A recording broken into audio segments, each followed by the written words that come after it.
Hey there, in our previous video we saw how we can create multiple reducers and then combine them using combined reducers.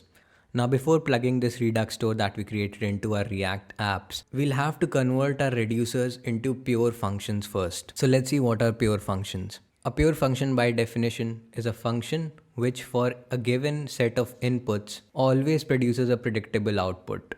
Let's see a simple example here. This function increment which takes in one parameter which is a num value and returns num plus 1. For this function we can safely assume that whenever we pass a numeric value, for example 2 here, the answer will always be 3. Hence, this function is predictable. Now the other factor which defines a pure function is that a pure function never mutates its inputs. Now what does that mean? In our example function here, we are passing num as a parameter, and if you notice we are never changing the value of num within the function. If in this function the implementation was something like this, that num equals to num plus 1, and then in the end we return the num value, this would not have been a pure function because we just updated our input value which was num. Now this is especially necessary whenever you're dealing with objects and arrays as parameters, because those are reference data types, and whenever you're passing them to a function they're passed by reference, which means that whenever you mutate an object inside a function it will also mutate the actual object. So it's always recommended to first create a copy of that object and then mutate that copy. There are a few other things that you should also consider while you're writing pure functions. A pure function is never dependent on a global or an environment variable because those values can change.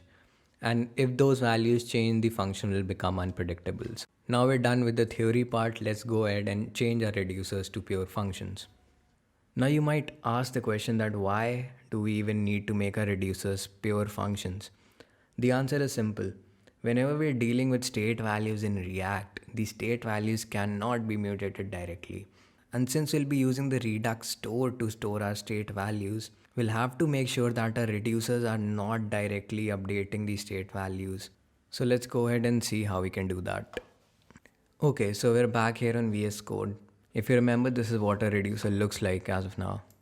It's taking in a state variable as a parameter, and if in the case no value is passed as state, it will take the initial state as its value. Now notice that our initial state is an object, and we just discussed that if our state value is an object, we always need to create a copy first and then mutate the copy. So currently what we were doing, we were directly updating the state values.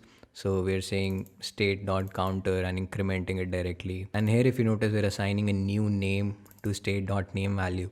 Now all of this counted as direct changes, and we don't want to do that. So for our reducer implementation, what we'll do that we'll create a copy of the state value in the beginning of the function. So let's create a variable state copy, and we'll use the spread operator to create the copy of the state object. And for each of our actions, instead of writing return state everywhere, we can just write it once at the end. So we'll just say return state at the end and then remove the return statement from all of our cases. You can try this out, the behavior is still the same as it was there before. So what we want to do now is instead of updating the state object, we want to update the state copy object.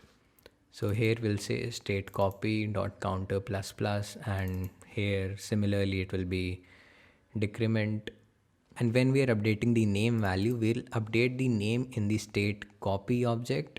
And since we're updating a state copy object, we'll also return it at the end. So this reducer right here is a pure function. Why? Because it's not dependent on any external variables, and it's taking in state and action as parameters and never mutating those values. So let's quickly go ahead and change our other reducer too.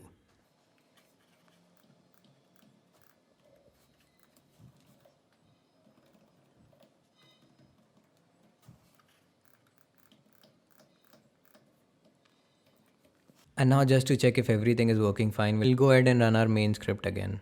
So we'll open the terminal. So we'll run our main script again. And if you see, the behavior is still the same. The counter value got incremented, the name got changed, the username got updated. So our new reducers work as expected, and also they are now pure functions. Now let's go ahead and add one more key value here, which let's say is an array called items. And since array is a reference data type, and whenever we're creating a copy of such a data type which has nested reference values, we always keep in mind that we are covering their case separately. So for our state copy in our reducer, we'll have to use the spread operator to spread the elements inside the items array. And then let's go ahead and add an action for our items list where we're just saying that the type is add item, and whenever this action is triggered, just push the payload object into the items array. Now you'll also notice in a lot of examples online where they're not creating a copy value initially, what they instead do is create a deep copy here itself and add an item object in the items array at the point of deep copy creation itself. Now both of the implementations are doing the same thing, but the only thing that you need to keep in mind is that you always need to create a deep copy of the state object first and then update that deep copy and return that deep copy as a result of the function. Now we are done with the agenda of this video. If you want to learn more about copying reference data types, which are objects and arrays, and how to create deep copies, I've made a bunch of videos on these topics and I'll link them below in the description. And since our reducers are now React ready, now let's go ahead and finally plug them in our React application. And I'll see you guys in the next video.